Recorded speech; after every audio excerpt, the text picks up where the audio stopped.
Most men never notice it at first. There is no dramatic moment, no lightning strike, no mirror revelation on day one, but somewhere between the quiet weeks and the long nights, something begins to shift. Not in the body where everyone expects it, not in muscles or voice or posture.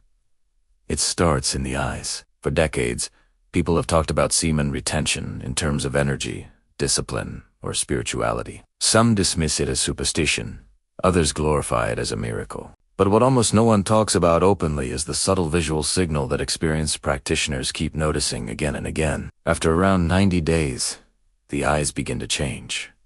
Not metaphorically, not poetically, visibly. At the beginning, the eyes are just eyes. They look outward, distracted, constantly scanning for stimulation.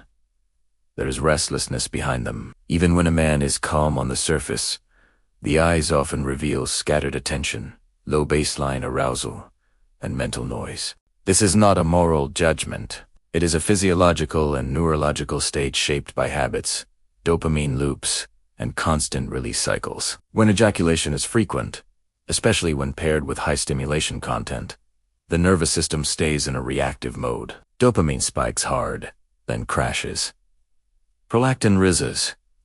Motivation dips. The brain learns to seek relief instead of mastery. Over time, this pattern subtly affects facial tension, eye movement, blink rate, and even pupil responsiveness. The eyes look tired, even after sleep. The gaze avoids stillness. There is a slight haze, not always obvious, but real. The first few weeks of retention don't fix this. In fact, they often make it worse. Many men report irritability, restlessness, and mental agitation early on. The eyes can look sharper but more strained, like a system under pressure. This is the nervous system recalibrating. Old circuits are screaming for their usual outlet. The mind is louder. Sleep can be lighter. Libido surges, unpredictably. The eyes reflect this chaos. They are alert, but not grounded. Some quit here. Most do. They mistake this turbulence for proof that something is wrong. In reality, it is evidence that something deep is being challenged. Around the 30 to 45-day mark, a different quality begins to appear. The agitation doesn't vanish, but it becomes more organized. The gaze steadies for longer periods. Eye contact becomes easier, not because of confidence tricks, but because the brain is no longer constantly anticipating the next dopamine hit. There is more presence behind the eyes. People may not comment on it yet, but they feel it. Conversations slow down slightly. Listening improves. The eyes stop darting. Still, the real shift hasn't happened yet.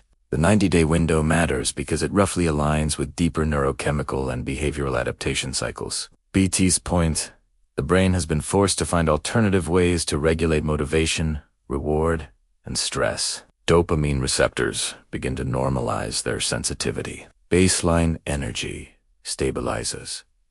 The sympathetic nervous system stops firing unnecessarily. Testosterone fluctuations even out instead of spiking and crashing.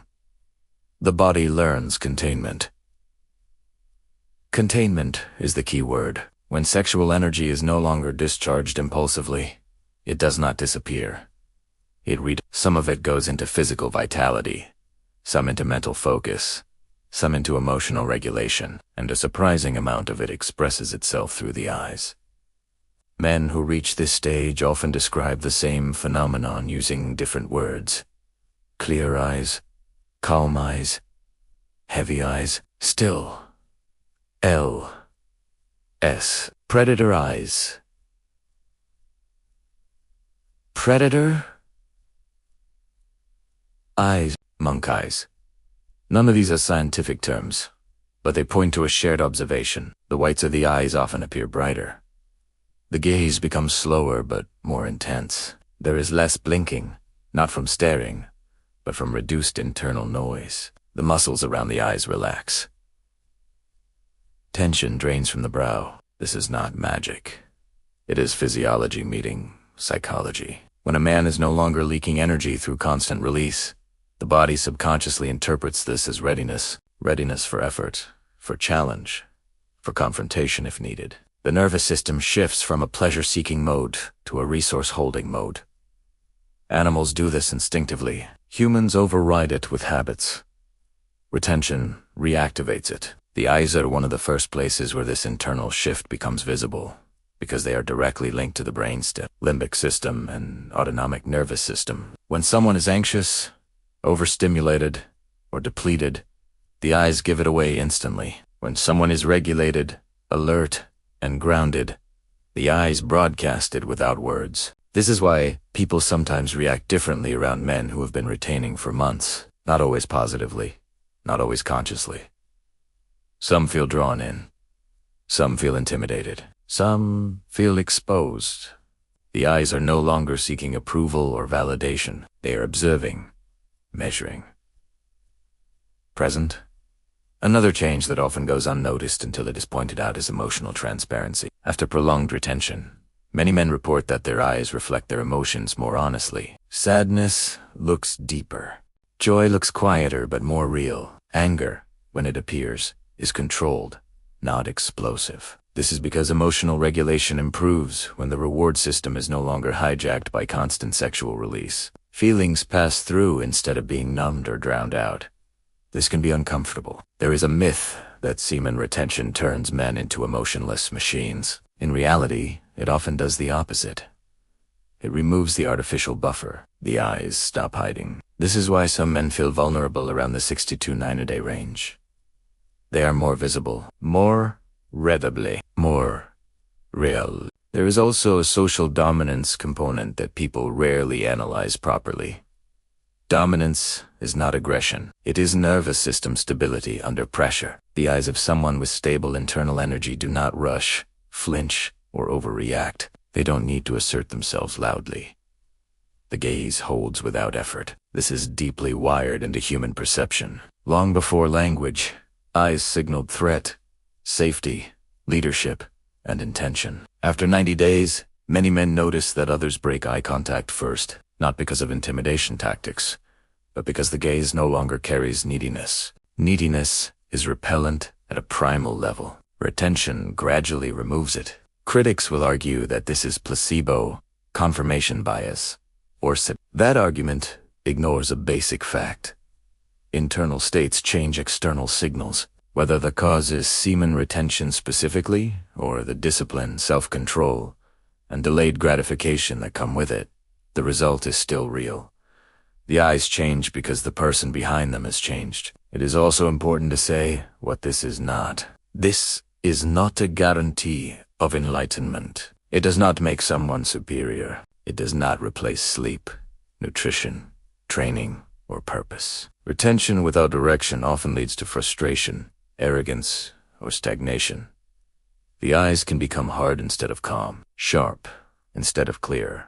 The men who experience the most profound eye changes are usually those who combine retention with structure, physical training, meaningful work, reduced screen stimulation, silence, sunlight, challenges that demand effort. Retention amplifies whatever system it is placed into. Garbage in, garbage out, discipline in, power out. Around the 90-day mark, there is often a moment of recognition. A man catches his reflection, not because he is checking himself, but because something feels different. The eyes look back, without apology, without hunger, without shame. There is a sense of containment, like pressure behind a sealed valve. Energy is present, but controlled. This is why many ancient traditions associated sexual restraint with clarity of vision, not just metaphorical insight, but literal sight. Calm eyes see more. They track movement better. They read micro-expressions more accurately.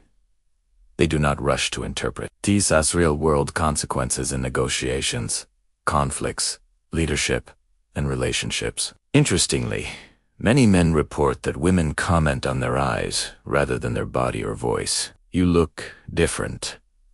Your eyes are intense. You seem very calm.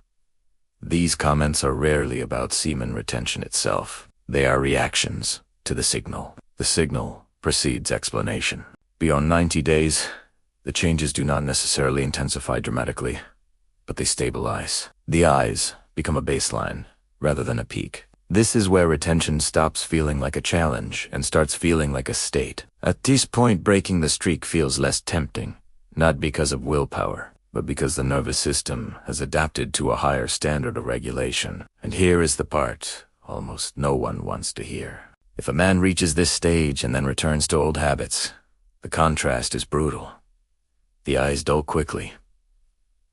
The haze returns, not because semen is lost, but because discipline is. The nervous system remembers what clarity felt like and registers the drop. This is why relapse, after long retention, often feels worse than before starting. The body has learned what coherence feels like, and it resents chaos. This is also why chasing streak numbers without understanding the underlying mechanism is foolish. 90 days is not a magic spell. It is simply a long enough window for deep systems to recalibrate. Some may experience changes earlier, some later. Genetics, lifestyle, stress, and baseline health all matter. The unspoken sign is not mystical glow or supernatural charisma. It is the absence of inner leakage. The eyes stop broadcasting hunger and start broadcasting presence. That presence is unsettling in a world addicted to distraction. If you are walking this path, do not obsess over mirrors. The change is not for you to admire. It is for the world to respond to. Focus on building something that deserves the energy you are conserving. Let the eyes become still byproduct, not the goal. And if you ever wonder whether this is real, pay attention not to what people say, but how they look back at you. That pause, that hesitation, that subtle shift in tone, that is the language of nervous systems speaking to each other. No announcement, no confession, just eyes meeting eyes, and one of them no longer flinching.